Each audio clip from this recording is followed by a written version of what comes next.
جیسے ہی ایلف کے شادی والا دن ہوگا، اورنگ برات لیے آ رہا ہوگا، اورنگ بہت زیادہ خوش ہوگا۔ ایلف خوش تو نہیں ہوگی، لیکن اب وہ کیا کرے، کیونکہ اس کے پاس اپنے بس میں تو تھوڑی نہیں ہے کہ وہ ذیحان کو کہے کہ وہ مجھ سے شادی کر لے۔ اور ذیحان کو چندہ اور اس کا باپ جو ہے، باپ بھی اسے کہے گا کہ وہ تو اسی ڈاکٹر سے شادی کرے گی، لیکن ذیحان جیسے چندہ کو بتائے گا تو چندہ اسے پوچھے گی کہ تم نے پرپوز کیا ہے۔ ذیحان کہے گا نہیں، شادی کی بات تو نہیں کی، لیکن ایلف کو سمجھ جانا چاہیے میں تو پرچھائی بن کر اس کا ساتھ دیتا ہوں۔ چندہ کہے گی پاگل انسان چندہ، آپ کو کیا لگتا ہے کہ جو لڑکی کہ مطلب آپ پرچھائی بن کر ساتھ دیتے ہیں تو یہ سمجھے گی کہ آپ اسے شادی کرنے والے ہیں؟ آپ کوئی چھوٹے بچے تھوڑی ہیں، آپ اس کو پرپوز تو کر سکتے تھے، پرپوز کیا نہیں اور امیدیں شادی کی لگا کر بیٹھے ہو۔ اس طرح تو وہ شادی کرے گی کیونکہ اس کو حق ہے شادی کرنے کا۔ اگر آپ نے پرپوز کیا ہوتا اور پھر وہ آپ سے شادی نہ کرتی تو پھر اسے بے وفا کہہ سکتے تھے۔ چندہ جب سمجھاتی ہے تو ذیحان کے مائنڈ میں کچھ بات آتی ہے۔ ذیحان جاتا ہے ایلف کو پرپوز کرنے کے لیے۔ وہاں جب جاتا ہے، کیا دیکھتا ہے وہاں جا کر کے جو اورنگ ہوتا ہے وہ تو اسے انگوٹھی پہنا کر بھی بیٹھا ہوتا ہے اور پرپوز بھی بہت اسپیشل طریقے سے کر چکا ہوتا ہے۔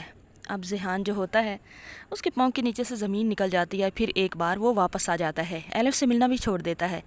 ایلف اسے کال کرتی ہے اور کہتی ہے کہ ذیحان آپ کہاں گم ہو گئے ہیں؟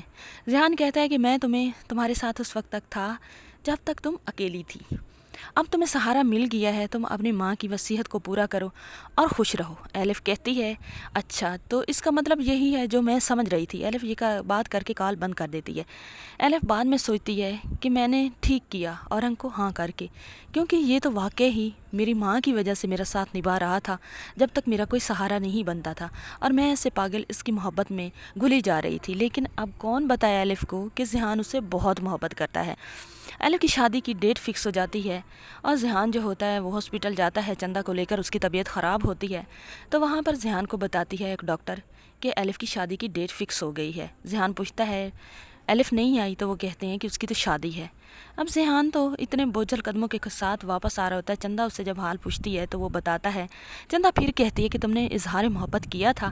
کہتا ہے نہیں۔ چندہ جو ہوتی ہے وہ وہاں سے ایک ڈاکٹر دوست جو ایلف کی ہوتی ہے اس سے ایلف کا نمبر لیتی ہے، اسے کال کرتی ہے اور سب بتا دیتی ہے کہ ذیحان تمہاری محبت میں گھلا جا رہا ہے، لیکن یہاں آ کر ایلف کے لیے بھی بہت مشکل بن جائے گی، کیونکہ اورنگ جو کہ اس سے اتنے عرصہ سے محبت کرتا آ رہا تھا، اگر پہلے ذیحان بتا دیتا تو وہ اورنگ کو یہ امید نہ دلاتی۔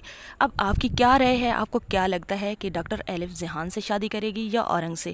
وہ اب ذیحان کا پرپوز سنتے ہی، اس کی حالات سنتے ہی کہ دل میں کتنی جگہ محبت کرتا ہے اس کے لیے، تو کیا وہ یہ جو اورنگ نے اسے اتنا اچھا پرپوز کیا ہے، محبت کرتا ہے، وہ ٹھکرا دے گی اور ذیحان کو اپنا لے گی یا اب اورنگ کا ہی ساتھ دے گی؟ قیمتی رائے کا اظہار کمنٹ سیکشن میں ضرور بتائیں۔ چینل پر نئی ویڈیو کو لائک شیئر، چینل کو سبسکرائب کریں۔